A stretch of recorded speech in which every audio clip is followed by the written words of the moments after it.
수능 스타트 유닛 5 네 번째 지문 시작하도록 하겠습니다. 네 번째 지문은 심리학 연구에서의 피실험체에 대해서 이야기를 하고 있는 글이죠.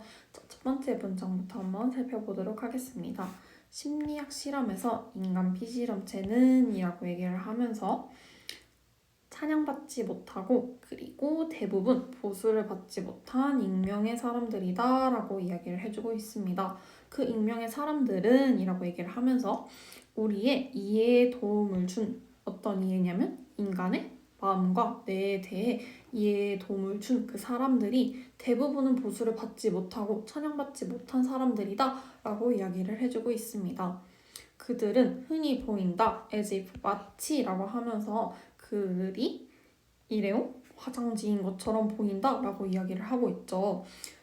잊힐 수 있는 그 실험이 완료되는 순간이라고 말을 해주고 있습니다. 즉 실험이 끝나면 잊혀지는 일회용 화장지 그 소모품처럼 취급되기도 한다라고 말해주고 있죠. 근데 그 다음 문장을 보게 되면 그러나 놀랍게도 라고 하면서 however 나왔죠. 우리 역접 나왔으니까 그 뒷부분에서 당연히 강조를 하고 있는 걸 텐데 한번 보게 되면 인간 피실험체가 동물 피실험체보다 먼저 등장했고 그리고 심리학 뿌리는 굳건하게 시작했다. 그 인간의 행동을 이해하는 데에 로제타 스톤을 마련하려는 노력으로 라고 이야기를 해주고 있습니다. 즉 다시 한번 말해보자면 however 나오게 되면서 앞에서는 심리학에서는 그 인간 피실험체가 그 실험이 끝나면 잊혀지는 마치 일회용 화장실인 것처럼 흔히 보인다라고 이야기를 하다가 하지만 이라고 나오면서 그 인간이 동물보다 먼저 연구 대상이었다라고 이야기를 해주고 있죠. 자, 그 심리 실험에서 동물 피실험체는 몇 년 후에 등장했는데 라고 이야기를 하면서 그 러시아 생리학자인 이 사람은 연구했다. 그 개의 본능적인 반응을 이라고 얘기를 하고 있고 그 영국의 외과 의사이자 신학자인 이 사람은 토끼를 연구했으며 한편 그 미국의 심리학자인 이 사람은 쥐를 연구했다라고 이야기를 하면서 심리 실험에서 그 동물 피실험체보다 인간이 더 먼저였다. 동물 피실험체는 몇 년 후에 등장을 했다라고 이야기를 해주고 있겠죠. 자, 그 다음 문장 보게 되면 그 새와 영장류가 목록에 PPP 포함되었다라고 하면서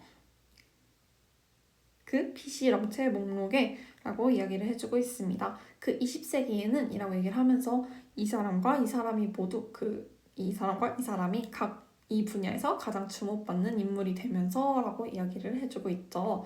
자, 그 다음에 마지막 문장을 보게 되면 동물 피실험체는 계속 사용되고 있지만 이라고 얘기를 하는데 여기 뒤에 가주어, 진주어, 구문 나오게 되면서 자, 흥미롭다 라고 했는데 뭐가 흥미롭냐면 하고 봤더니 그 뒤에 not until 이 부분 봐야겠죠.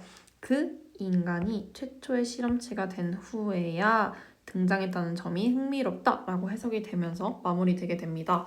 즉 내용 정리 한번 다시 해보자면 그 심리학 초기 그 심리학의 연구에서는 먼저 인간의 피실험체가 쓰였고 그 다음에 동물이 연구 대상이 되었다라는 이야기를 계속 반복적으로 해주고 있죠. 자, 그 다음에 여기서 어퍼 포인트 한번 보게 되면 우리 주어에서 수일치 are로 맞추는 거, 그 다음에 관계대명사 나온 후 포인트, 그리고 as if 나오게 되면서 are 나오고 그 다음에 또다시 that 관계대명사 나오게 되고 그 다음에 however 뒤에 내용 중요하다는 거 봐주고 그 다음에 would be, pp 형태에 나오고 그 다음에 with 나오면서 뒤에 being 나오고 있죠. 자, 그 다음에 마지막으로 이 문장 너무 중요하겠죠. 왜냐하면 가주어, 진주어 포인트 나오고 그 다음에 not until 구문까지 나오는 부분까지 봐주고 마무리하도록 하겠습니다.